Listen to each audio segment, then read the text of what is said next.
Assalamualaikum warahmatullahi wabarakatuh.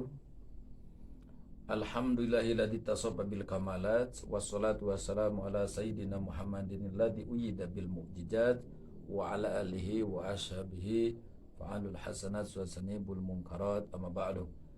Kaum muslimin, sebelum saya sedikit memberi kajian, tidak lupa mohon untuk subscribe, like dan share channel YouTube saya. Pada kesempatan ini sedikit kita akan sama-sama mengkaji tentang niat dalam sholat. Perlu diketahui bahwa niat dalam sholat itu hukumnya wajib, bukan sunnah. Sehingga konsekuensi wajib ketika ditinggalkan itu maka sholatnya tidak sah. Sholatnya tidak sah berarti kita ada ancaman dosa ketika ada kesengajaan. Kalau tidak sengaja tidak dosa, tapi tetap ada ancaman dosa dalam hal kebodohannya, dalam hal kenapa tidak mengkaji, kenapa tidak bertanya, kenapa tidak mendalami tentang ilmu sholat ini. Sholat itu wajib niat. Selanjutnya niat dalam sholat itu terbagi tiga. Satu, sholat fardu. Kedua, sholat sunat yang mempunyai waktu tertentu dan mempunyai sebab tertentu. Kedua adalah sholat sunat mutlak. Nah, ini tentang sholat fardu, beda lagi niatnya dengan sholat sunat mutlak, dengan sholat sunat yang mempunyai waktu atau sholat sunat yang mempunyai sebab. Kita sama-sama mengkaji dulu sholat fardu. Sholat fardu itu yaitu adalah sholat yang 5 waktu, termasuk sholat nadar, termasuk kodonya juga. Apakah kewajiban niat dalam sholat fardu? Ada 3 rujukan para ulama, yaitu 1 qasdu ketika ta'yin, 1 qasdu, 2 ta'yin, ketiga fardiyah.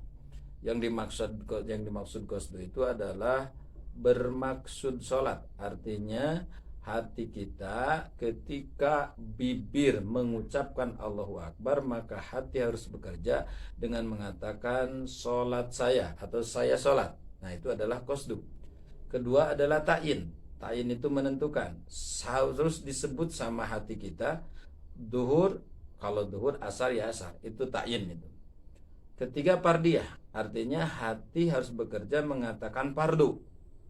Nah, perlu diingat qasdu ta'yin fardiyah ini sekali lagi wajib dilaksanakan oleh hati ketika kita sholat fardu, terutama sholat yang 5 waktu itu. Nah, konsekuensinya ketika hati kita tidak mengatakan, tidak mengerjakan 3 hal yang tadi, berarti kita sholatnya tidak sholat tidak niat itu berarti sholatnya tidak sah, karena ada sebuah rukun sholat yang kita tinggalkan. Kedua adalah sholat sunat yang mempunyai waktu tertentu dan mempunyai sebab, maka kewajibannya agak ringan. Ini kewajibannya cuma 2. 1 adalah qasdu, kedua adalah ta'yin. 1 bermaksud sholat, 2 menentukan sholat. Artinya hati kita dalam sholat sunat yang mempunyai waktu tertentu dan sholat sunat yang mempunyai sebab wajib mengerjakan kalimah sholat saya zuhur, ba'da duhur. Kalau ba'da duhur, kalau istisqa, kalau duha harus ditentukan itu. Nah, bertanya, apakah saja yang dinamakan sholat sunat yang di waktu-waktu yang mempunyai waktu tertentu, seperti sholat sunat rawatib, qobla ba'da, sholat tahajud, sholat duha, selanjutnya sholat taraweh, itu seluruhnya sholat yang punya waktu tertentu, sehingga wajib yang 2 tadi, qasdu dan ta'yin. Termasuk yang wajib qasdu dan ta'yin itu sholat sunat yang mempunyai sebab. Seperti apa itu? Seperti sholat istisqa, sholat gerhana. Nah, termasuk di dalamnya sholat sunat yang mempunyai sebab itu seperti sholat sunat tahiyatul masjid. Nah, ini kita sholat dikarenakan ada sebab masuk masjid, maka wajibnya adalah 2. 1 adalah qasdu, dua adalah ta'yin. Nah itu. Ketiga, sholat sunat yang mutlak. Sholat sunat mutlak ini sholat sunat yang tidak mempunyai waktu tertentu dan tidak mempunyai sebab. Contoh kasus gini, kita setelah sholat tahajud, selanjutnya sholat isya sudah, sholat hajat sudah, tapi ternyata masih punya waktu dan berkeinginan untuk sholat sunat. Maka salah satu solusinya adalah sholat sunat mutlak. Nah, untuk sholat mutlak tersebut niatnya sangat ringan. Bagaimana? Hanya qasdu saja. Artinya cuma mengatakan hati ini sholat saya cukup, tidak nyebut sunatan dan seterusnya, nggak apa-apa. Itu nggak disyaratkan. Nah, perlu diketahui selain hal-hal yang tadi seperti menyebutkan lillahi ta'ala, menyebutkan mustaqbilal kiblat, menyebutkan makmuman atau jamaatan, itu hukumnya sunat. Nah, kecuali dalam sholat Jumat. Dalam sholat Jumat itu bukan sunat, wajib menyebutkan atau hati mengatakan berjamaah atau jamaatan atau makmuman.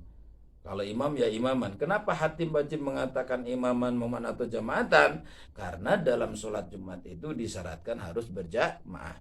Juga mungkin saja di satu situasi bagi orang tertentu diwajibkan untuk niat berjamaah walaupun tidak dalam sholat Jumat. Siapa? Bagi seseorang yang punya keyakinan akan mengalami intidor, akan mengalami menunggu imam dalam nanti proses sholat berbarengan dengan imam, sementara andai pernah intidor dan sebelumnya tidak ada niat jadi makmum, artinya sebelumnya tidak ada niat berjamaah, maka intidor tersebut menjadikan batal si makmum tersebut. Kenapa batal? Karena tidak ada robitoh, tidak ada pengikat antara makmum dan imam, sementara si makmum pernah menunggu dengan waktu lama dan tidak ada ikatan. Contoh kasus gini, seseorang sholat berbarengan dengan imam, katanya berjamaah, tapi tidak niat berjamaah hatinya. Ternyata satu situasi ketika si makmum tersebut sudah membaca Fatihah selesai, bahkan membaca surat pun udah selesai, ternyata dia tidak terus ruku dengan alasan menunggu imam dengan jangka waktu yang lama, sementara dia tadi tidak niat berjamaah. Ya makmum tersebut, orang yang berbarengan tersebut, ya batallah sholatnya gitu. Nah, perlu diketahui, 3 yang tadi dalam posisi sholat fardu, 2 ketika posisi sholat sunat yang punya waktu dan yang punya sebab, 1 bagi sholat sunat yang mutlak itu wajib dilaksanakan oleh hati kita dalam jeda waktu yang relatif singkat. Apa? Dalam jeda waktu hamzah lafaz Allah sampai ro-nya lafaz akbar. Nah, ini yang dinamakan muqaranah. Nah, para ulama mayoritas mengatakan ini adalah wajib. Dan perlu diketahui juga selain muqaranah ada kewajiban lain. Apa?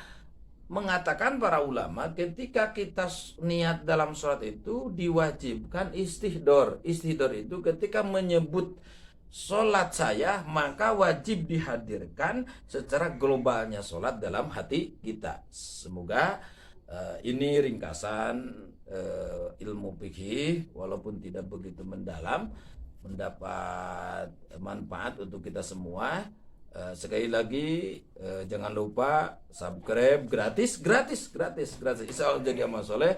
Like dan share ini channel saya pribadi. Wassalamualaikum warahmatullahi wabarakatuh.